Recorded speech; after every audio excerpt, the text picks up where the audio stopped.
มันเลยไปทำลายสังคมไปทำลายครอบครัวไปทำลายคนใกล้โต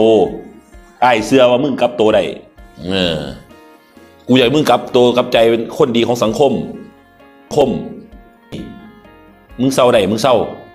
กูบ่ฮู้หรอกว่ามึงสิเศร้าได้หรือเศร้าบ่ได้แต่อย่างน้อยๆลูกผู้ชายอย่างอ้ายก็ได้มีโอกาสได้บอกกับมึงและสอนและบอกและเตือน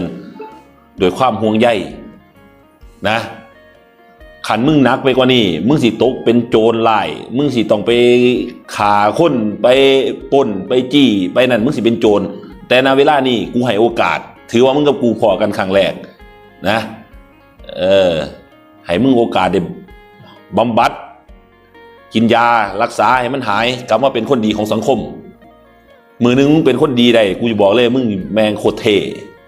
มึงสิเท่มาก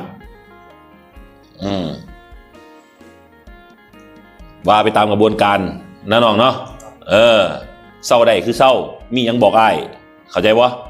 อ้ายครับผมมีเงินผมอยากหางานเฮ็ดมึงมาหากูก็ได้นะเข้าใจวะให้มึงจำไว้ว่า